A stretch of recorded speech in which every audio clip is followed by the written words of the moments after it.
Hello friends, welcome to our YouTube channel study topic 2.0। Friends, मैं हिमांशु आपका स्वागत करता हूं आपके अपने यूट्यूब चैनल स्टडी टॉपिक 2.0 पर। जैसा कि फ्रेंड्स आपको पता है कि मैं अपने इसी चैनल पर आपके बीएड एग्जाम से रिलेटेड आपके वीडियोस आपको प्रोवाइड करा रहा हूं, आपको मटेरियल प्रोवाइड करा रहा हूं जिससे आपके अच्छे से अच्छे मार्क्स आ सकें। तो फ्रेंड्स, आज का पेपर आपका बहुत अच्छा गया होगा, आशा करते हैं, क्योंकि जो भी मैंने पढ़ाया सभी आया था आपके आज के पेपर में। जी हाँ फ्रेंड्स, मेरा पढ़ाए हुए लगभग में आपके 75 प्लस क्वेश्चंस आए हुए थे। जी हाँ फ्रेंड्स, आपके 100 में से 75 प्लस क्वेश्चंस आए हुए थे।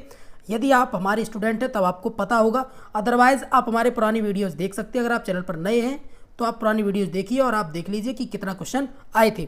चलिए फ्रेंड्स, शुरुआत करते हैं हम अपने इस सेशन की। और आप अब ये पार्ट नंबर फर्स्ट रहेगा और कल मॉर्निंग में पेपर है, तो इसलिए आपका ये क्विक रिवीजन हो जाएगा, एक तरीके का कि क्विक रिवीजन रहेगा और आपको सभी कुछ बिल्कुल से हेल्प मिल जाएगी। चलिए फ्रेंड्स, शुरुआत करते हैं हम अपने इस वीडियो की। तो अगर आप चैनल पर नए हैं तो चैनल को सब्सक्राइब कर लीजिए, अपने दोस्तों में शेयर कर दीजिए। अगर वीडियो पसंद आए तो वीडियो को लाइक कीजिएगा, अपने दोस्तों में भी इसको शेयर कीजिए। आपकी कोई भी कमेंट हो तो आप हमें कमेंट बॉक्स में कमेंट करिए। अगर आपने अभी तक हमारे व्हाट्सएप या टेलीग्राम ग्रुप को ज्वाइन नहीं किया है तो आप उनको भी ज्वाइन कर लीजिए। चलिए फ्रेंड्स, शुरुआत करते बिना किसी देरी किए हुए, क्योंकि जो मैंने कहा था वही मैंने करके दिखाया। मैंने आपसे कहा था कि इस पेपर में आपकी अच्छी तैयारी करवा देंगे। पेपर फर्स्ट में आपकी तैयारी अच्छी है।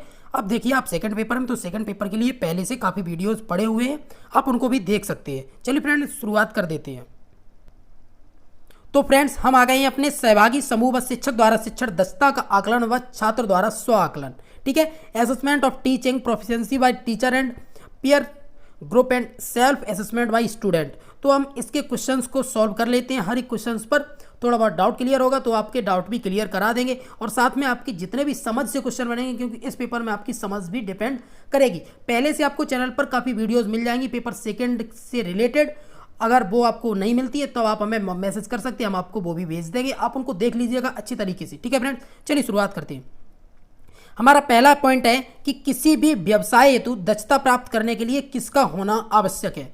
तो आप किसी भी व्यवसाय, आप कोई भी काम करें तो आपको उसमें क्या होना हासिल होनी चाहिए, आपको उसमें कौशल हासिल होना चाहिए, उसमें आपकी स्किल्स होनी चाहिए। ठीक है, चलिए हमारा अगला है शिक्षण व्यवसाय किस किस सैद्धांतिक ज्ञान को व्यवहार में डालते हैं। बात की जा रही है कि शिक्षण जो व्यवसाय है ये किसके सैद्धांतिक ज्ञान को व्यवहार में डालता है। तो ये डालता है किसके सिद्धांत को, शिक्षकों के सिद्धांतों को ये व्यवहार में डालता है। ठीक है, अगला हमारा प्रभावी अध्यापकों को शिक्षण में दक्षता प्राप्त करने हेतु किससे परिपूर्ण होना चाहिए। बात कर रहे हैं कि प्रभावी अध्यापकों को शिक्षण में दक्षतापूर्ण, मतलब जो वो पढ़ा रहे हैं वो आपको समझ में आ रहा है या नहीं आ रहा है, तो इसके लिए उनके अंदर क्या होनी चाहिए, उनके अंदर स्किल्स होनी चाहिए, साथ में उनके अंदर दक्षताओं से परिपूर्ण होने चाहिए। तो हमारा आंसर हो जाएगा ऑप्शन नंबर सी। ठीक है, अगला हमारा है इनमें से कौन अपने कार्यों और छात्रों के बीच संबंधों को समझ सकता है। तो वो आपका है क्या, आपका है वो प्रभावी अध्यापक, क्योंकि जो प्रभावी अध्यापक होगा वही आप पर प्रभाव छोड़ पाएगा और वह अपने कार्यों और छात्रों के बीच में जो संबंध है उसको समझ सकता है अच्छी तरीके से। वो जान सकता है कि हमारे छात्र को क्या प्रॉब्लम है क्या नहीं है। ठीक है, चलिए अगला हमारा है आजकल हमारा उद्देश्य कैसी शिक्षा प्रदान करना है।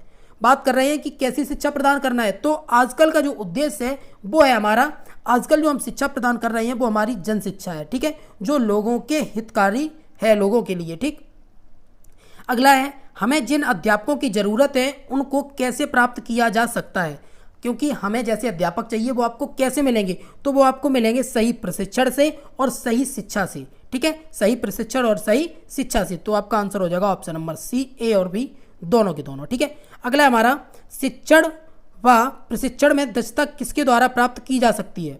तो शिक्षण व प्रशिक्षण में जो दक्षता है वो आप किसके, वो आप कौशलों के द्वारा, आपके अंदर जो स्किल्स है आप उसके द्वारा उसको डेवलप कर सकते हैं। ठीक है, हम अपने अगले पॉइंट पर आ जाते हैं। हमारा अगला पॉइंट है आज के शिक्षण अधिगम है। तो शिक्षण अधिगम कैसा है, परिपूर्ण है, असीमित है, एक जटिल प्रक्रिया है, एक सेवा है। तो शिक्षण अधिगम क्या है कि शिक्षण अधिगम एक कैसी जटिल प्रक्रिया है, क्योंकि इसे हम आसानी से नहीं सीख सकते, इसके लिए काफ़ी एफर्ट लगाने पड़ते हैं। तो कैसी है, जटिल प्रक्रिया। ठीक है, अगला हमारा क्वेश्चन कह रहा है कि अध्यापक द्वारा की जाने वाली विभिन्न गतिविधि है। तो अध्यापक कौन कौन सी गतिविधि करता है, अध्यापक पाठ का प्रस्तुतिकरण भी करता है, साथ में श्यामपट्ट पर लिखता भी है, लेकिन चित्रों को नहीं फाड़ता। तो हमारा आंसर हो जाएगा ऑप्शन नंबर सी, ए और बी दोनों। ठीक है। अगला है हमारा, अध्यापक के लिए कक्षा में विश्वासपूर्ण पढ़ाने के लिए कितने प्रकार की ज्ञान की आवश्यकता होती है? तो वो आवश्यकता होती है 3 ज्ञान की, ठीक है। 3 ज्ञान की आवश्यकता होती है। कौन कौन से ज्ञान है वो हम आगे के क्वेश्चन में देख लेते हैं। इनमें से कौन अध्यापक के लिए ज्ञान नहीं है? तो कौन नहीं है आप यहाँ देख लीजिए। विषय वस्तु का ज्ञान अध्यापक को बहुत जरूरी है। छात्रों एवं अधिगम प्रक्रिया का ज्ञान बिल्कुल होना चाहिए। साथ में उनको शिक्षण की जो कार्यनीतियां हैं उनका भी ज्ञान होना चाहिए, लेकिन व्यवहार के ज्ञान की कोई आवश्यकता नहीं है। तो हमारा यही आंसर हो जाएगा ऑप्शन नंबर डी की यही ज्ञान नहीं है। तब आप समझ गए होंगे कि 3 ज्ञान कौन कौन सी है, तो वो आपके यही 3 ज्ञान है, ठीक है। चलिए अगला हमारा पॉइंट आता है, पॉइंट नंबर 12 है कि अध्यापकों को प्रशिक्षण या कार्यशालाओं से प्राप्त ज्ञान को उपर्युक्त अवसरों में किस रूप में देने की आवश्यकता होती है, ठीक है। जो अध्यापक हैं उनमें क्या है कि प्रशिक्षण और कार्यशालाओं से प्राप्त जो भी ज्ञान है उनको कैसे अवसरों में, उपयुक्त अवसरों में किस रूप में देने की व्यवहारिक आवश्यकता होती है, तो उनको हम किस तरीके से देते हैं, उनको हम व्यवहारिक रूप से दे देते हैं, ठीक है। अगला हमारा, किससे अपेक्षा की जाती है कि उन्हें अपने विशिष्ट कार्यक्षेत्र के बाहर के क्षेत्रों की भी जानकारी होनी चाहिए? क्योंकि अगर हम बात करें छात्र, तो छात्र की इतनी ज़्यादा जरूरी नहीं होती, लेकिन अध्यापक को अपने विषय प्लस अदर चीज़ों की भी जानकारी होना आवश्यक रहता है, ठीक है। अगला आपका, विस्तृत ज्ञान रखने वाले प्रशिक्षित अध्यापकों को किन लोगों से सम्मान मिलता है? ठीक है, जो विस्तृत ज्ञान रखते हैं, जो प्रशिक्षित अध्यापक हैं, उनको किन से सम्मान मिलता है? तो उनको अपने सहकर्मियों से और समाज के लोगों से, इन दोनों से उन्हें सहयोग मिलता है और साथ में सम्मान भी उनको मिलता है, ठीक है। अगला हमारा, ग्रामीण क्षेत्रों में निर्णय लेने के लिए विभिन्न प्रक्रियाओं में से किससे सलाह मशवरा किया जाता है? ठीक है, आप देख रहे होंगे कि यदि आप गांव से बिलोंग करते हो, नहीं करते हो, तब आप एक बार गांव के नज़रिए को देखिएगा, आपको पता चल जाएगा। तो गांव में क्या होता है कि गांव में जो भी शिक्षक होते हैं उनको बहुत ज़्यादा मान्यता दी जाती है। कहते हैं कि शिक्षक समाज का एक दिशा निर्देश देने वाले होते हैं। तो समाज का जो दिशा निर्देश देते हैं, इसीलिए शिक्षकों से सलाह मशवरा किया जाता है, ठीक है। अगला हमारा, अध्यापक से किस जानकारी की अपेक्षा नहीं की जाती? देखिए, राष्ट्रीय राजनीति, भारत का इतिहास, देश का भूगोल, इन सभी की जानकारी की जाती है, लेकिन समाज की चोरी हमें अध्यापक से नहीं अपेक्षा नहीं करनी चाहिए, ठीक है। अगला हमारा, सरकार एक प्रशिक्षित शिक्षक को क्या बनाने हेतु निवेश प्रदान करती है? तो सरकार जो है वो एक शिक्षक को ज्ञानवान भी बनाना चाहती है, साथ में उसे प्रबुद्ध भी बनाना चाहती है कि उसे सब कुछ अच्छे से आता हो, इसीलिए वो प्रशिक्षित करती है शिक्षकों को, ठीक है। अगला है हमारा, आज शिक्षक के सामने कैसा दायित्व है? चुनौतीपूर्ण, सीमित, असीमित, इनमें से कोई नहीं। तो आज जो शिक्षक के सामने जो दायित्व है वो आपका चुनौतीपूर्ण है। क्यों चुनौतीपूर्ण है? क्योंकि शिक्षक के ऊपर ही अब समाज का सारा बोझ आ गया है।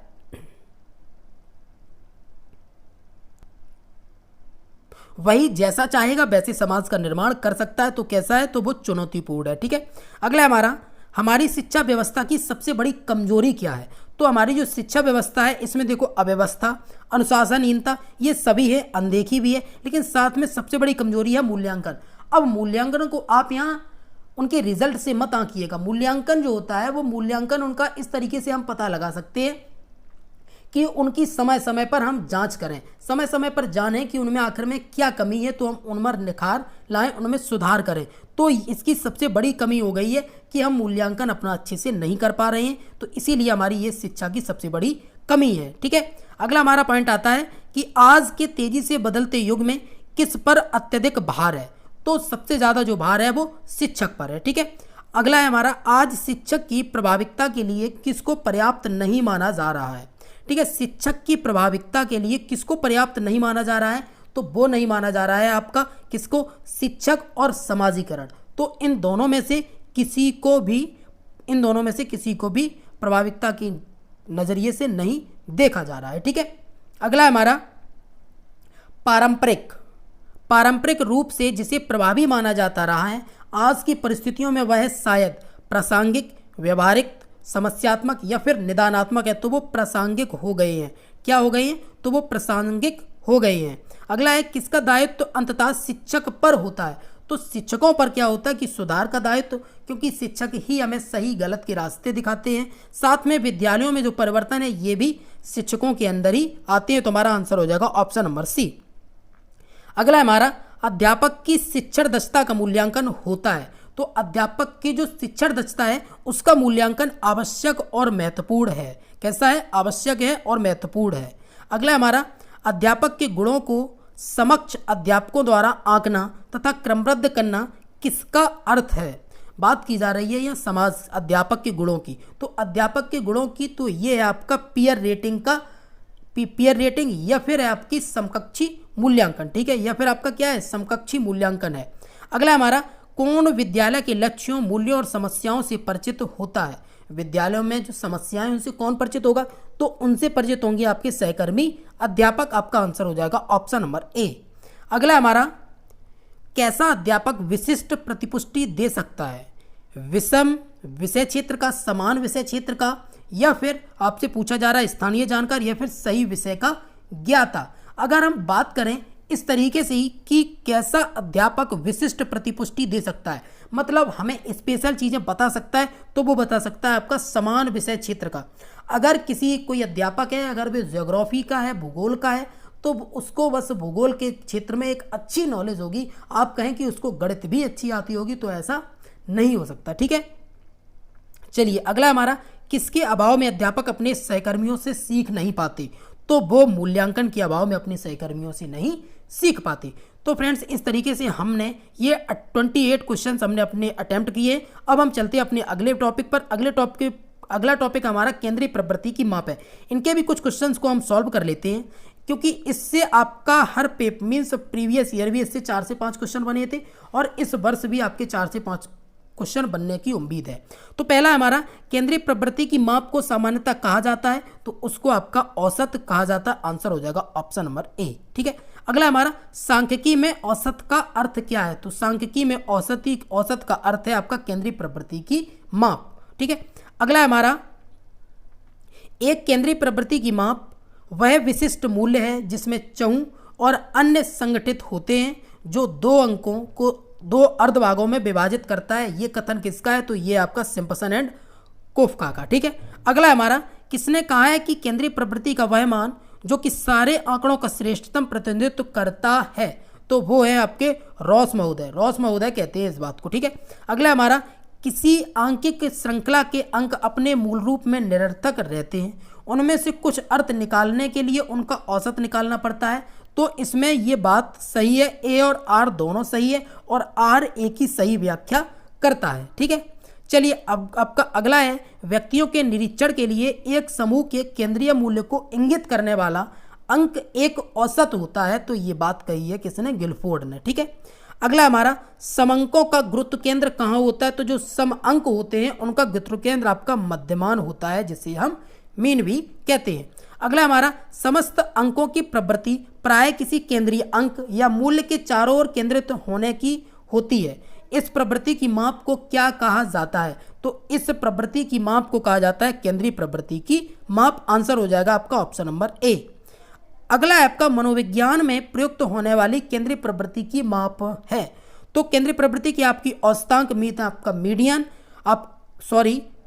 औसतांक भी है आपका, एवरेज, माध्यांक भी है और बहुलांक भी है। आंसर हो जाएगा आपको ऑप्शन नंबर डी। अगला है किसी समूह की विशेषता आसानी से ज्ञात की जाती है।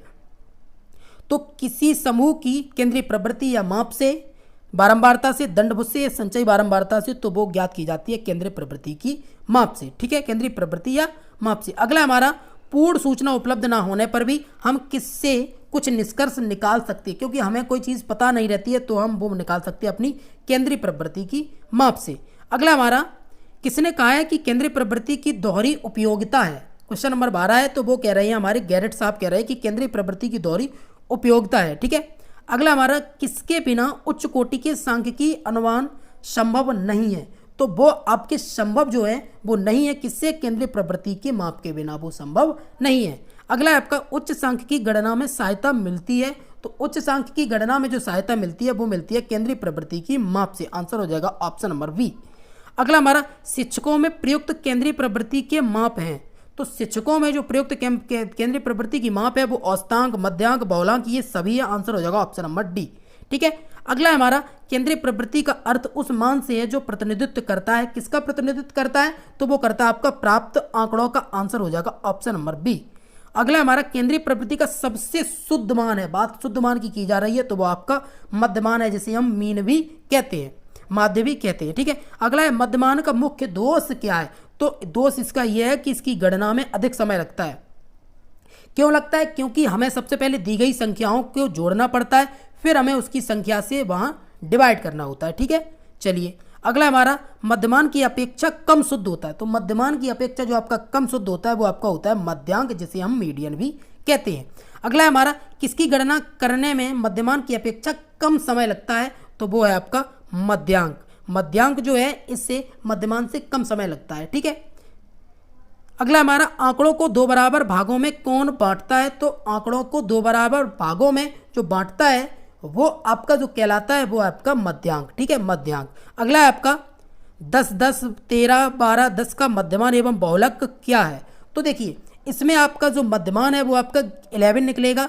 कैसे निकलेगा? इन सभी को जोड़ लीजिए और 5 से कर दीजिए डिवाइड। ठीक है, अगला है आपका इसमें बहुलक, तो बहुलक हम वो होता है जिसकी संख्या ज़्यादा होती है, तो 10, 10, 10 3 बार आया, तो इसलिए इसका हो गया 10, आंसर हो गया आपका सी। ठीक है, अगला है हमारा रेखा चित्रों का प्रकार नहीं है, तो आपका रेखा चित्रों का जो प्रकार है वो आपका उपयुक्त में से कोई नहीं है। ठीक है, अगला है आपका शैक्षिक मूल्यांकन का कार्य है, तो ये शैक्षिक मूल्यांकन के आपके ये सभी कार्य, आंसर हो जाएगा ऑप्शन नंबर डी। अगला है आपका मध्यमान का सूत्र क्या है, तो मध्यमान के सूत्र को हम जान लेते हैं। तो आप यहाँ देख सकते हैं कि मध्यमान का जो हमारा सूत्र है वो है हमारा m equal to A M plus, इस तरीके का आपका आएगा नहीं, इतने लॉन्ग क्वेश्चन आपको कभी देखने को नहीं मिलेगा। ठीक है, चलिए अगले पॉइंट पे आते हैं। निम्नलिखित में से कौन संबंधित नहीं है, 26 नंबर है आपका, इसका आंसर हो जाए आपका प्रसार है, जो ये संबंधित नहीं है। ठीक है, अगला है हमारा, क्योंकि मध्यमान, मध्यांक, बहुलांक ये 3 चीजें एक होती है, लेकिन आपका जो रेंज होती है, प्रसार होता है, ये नहीं होता। रेंज आपकी वो होती है कि सबसे बड़ी संख्या, सबसे छोटी संख्या, ठीक है, अपॉन 2। अगला है आपका इनका मल्टीप्लाई कीजिए, तो देखिए यहाँ 12 या 36, 36 के बाद आपका 2 जीरो या 3 जीरो ही हो, तो आपका जो टोटल है वो 5 जीरो होंगे। ठीक है, 5 जीरो आपके आगे रहने वाले हैं, तो आपका जो आंसर है वो आप यहाँ देख सकते हैं कि 12 या 36। ठीक है, तो आप यहाँ देखिए यहाँ आपके एक भी सही नहीं है। ठीक है, तो आपको कैसे निकालना है, आपका निकलेगा 0.00036, ये आपका आंसर यहाँ रहने वाला है। अगला हमारा निम्नलिखित आंकड़ों का मध्यमान क्या है, तो हम इनका मध्यमान कैसे निकालेंगे, इन सभी को हम कर लेंगे ऐड। ठीक है, तो इन सभी को जब हम ऐड कर लेंगे उसके बाद हम इनकी संख्याओं से यहाँ डिवाइड कर देंगे, हमारा आंसर आ जाएगा इसमें ऑप्शन नंबर डी 13। ठीक है, अगला है आपका समस्त अंकों के योगफल को इन अंकों की संख्या से भाग देने पर जो भागफल प्राप्त होता है, इसे गणितीय भाषा में मध्यमान कहते हैं। ये किसने कहा है, तो ये बात आपकी गैरेट महोदय ने कही है, गैरेट महोदय ने। अगला हमारा निम्नलिखित में से कौन केंद्रीय प्रवृत्ति की माप नहीं है, तो आपका प्रसार है जो केंद्रीय प्रवृत्ति की माप नहीं है, जिसे हम रेंज भी कहते हैं। तो फ्रेंड्स आज हमने आपके लगभग 50 क्वेश्चन हमने यहाँ कंप्लीट कर लिए। तो फ्रेंड्स इन 50 क्वेश्चन में आपको कोई डाउट अब नहीं रहा होगा, ऐसे ही आप इन वीडियोस को देखते रहिएगा और आपका पेपर कल बेहतर ही जाएगा। चलिए फ्रेंड्स मिलते हैं हम अगले वीडियो में। अगर आपको ये सेशन पसंद आए तो सेशन को लाइक करें, कमेंट सेक्शन में अपनी राय जरूर दें और साथ में आप तैयारी करते रहें। चलिए फ्रेंड्स मिलते हैं अगले वीडियो में, तब तक के लिए नमस्कार, bye bye and take care.